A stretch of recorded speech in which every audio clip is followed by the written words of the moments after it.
options. Let's bring in the author then. Mark, what are those options? And it doesn't seem from your article like there are very many obvious ones. So how does your gut tell you this thing's going to play out? Well, the basic principle to start with is that Gareth Bale doesn't want to leave Real Madrid. He doesn't want to force his way out, despite the fact that Zinedine Zidane's made it pretty clear that he's got no future there. Bale's got 3 years left to run in his contract. He earns £15 million a year, which is, a lot of money. So he's in no rush to say, I want to leave, so Real have to find a way to get him at the club. Now, if you're a buying club, you've got to pay those wages, or you've got to find the fee. And for a player that's 30 next month, I think in July, had injuries, he's a great player, but, it's a lot of money to gamble on a player who's 30 years old. So all the obvious candidates, from Man United ruled themselves out, Man City don't need him, Liverpool don't need him, PSG perhaps, Bayern Munich maybe. There's not an obvious option. And I think Inter Milan have been mentioned. They've got money to spend, but would Gareth Bale want to go to Inter Milan? Tottenham don't have the money to buy Gareth Bale back, but again, he's not a player that fits their profile. Chelsea, Arsenal, a lot of the clubs that would ordinarily be linked with Bale either can't afford him or don't need him. So he's a player on a fantastic contract at Real Madrid who's happy that he's had 5 great years at Madrid, but there's nowhere for him to go. He's too young to go to China. So what happens, I really don't know how this resolves itself unless Real Madrid say, OK, Gareth, you've been fantastic for us for 5 years. We'll pay up your contract. We'll let you go. I mean, that is just not going to happen because they need the money to sign Eden Hazard, to maybe sign Paul Pogba, and after what he said last night, maybe Kylian Mbappe as well. So, Real don't want to be spending money by paying Gareth Bale to leave the club. Ages, Wages, and fitness. I mean, those are all real concern when you talk about Gareth Bale. So who, despite all that, should be looking at him? I think the obvious one is Bayern Munich, given that you have Robben and Ribéry walking out the door.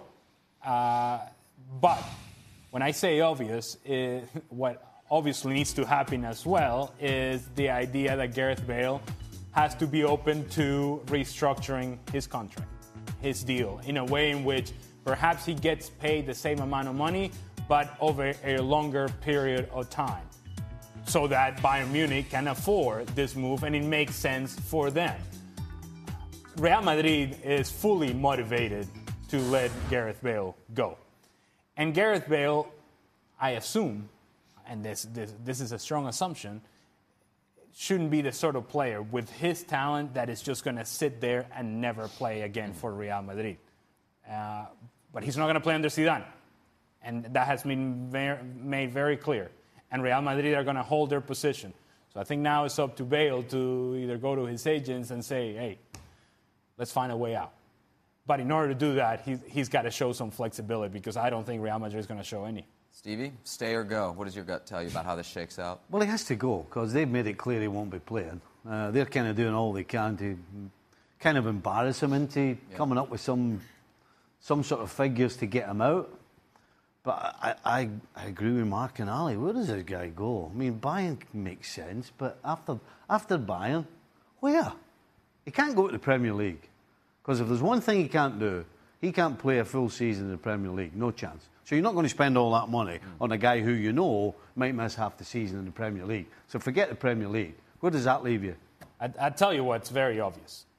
You talk about a push out the door. I mean, he has been given the full two-handed push, shove out the door and say, go on, Gareth. We don't want you here. We don't need you here. And for whatever we're building in the future for Real Madrid, you're not going to be a part of it. I mean, that's as clear a message as you can have. Plenty of questions around Gareth Bale's future. Plenty of questions also for us on Extra Time. Of course, you can always find Extra Time over on our YouTube channel. Make sure to catch it every day. Kylian Mbappe making headlines for what he said on Sunday after picking up some awards. I think it is a very important moment for me as I feel that I am approaching a first or second turning point in my career. A reminder, he's just 20 years old. I've discovered a lot of things here, and I feel that it is perhaps time for greater responsibility. I hope that it will be with PSG, which would be with great pleasure, or maybe elsewhere with a new project. Mark, help me read between the lines here on Kylian Mbappe, because this is a 180 from everything else he said about his commitment to PSG.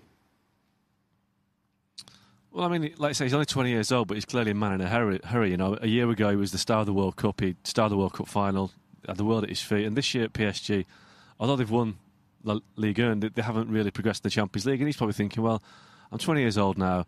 I've got Neymar that plays half a season. He's on a lot more money than me. So PSG can either give me what Neymar's on or something similar, pay him with the same kind of respect that he pays to Neymar, or, you know, he might think, well, if they don't, then let's push for a move away. I think he realises that to get away from PSG is going to be difficult because, you know, Real, they've got a lot of spending to do this summer. Can they afford to do it all on him, or do they have to kind of look at other players?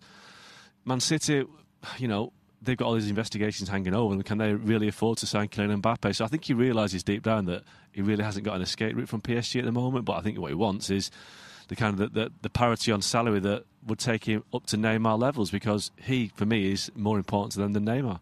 When he mentions a new project, it might sound a little bit like a come-get-me call from Mbappe. From the disappointing season for PSG, I'm not sure that this is the moment to be talking about elsewhere. Maybe you should focus about what's going on there.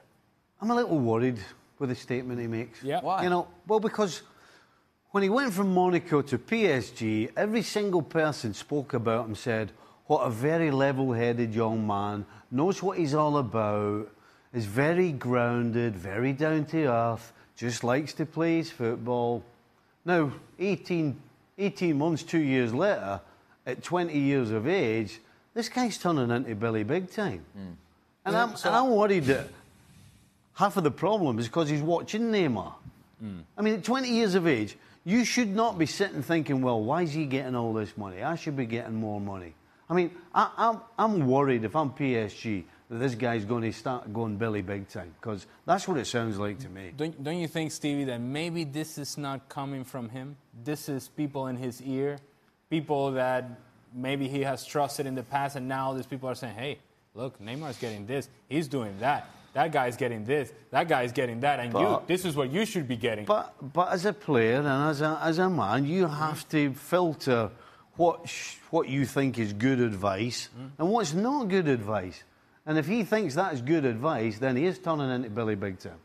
All right, we'll talk a lot more about Mbappe on tomorrow's show. Julian Laurent joins us. Ale, I believe you have the day off.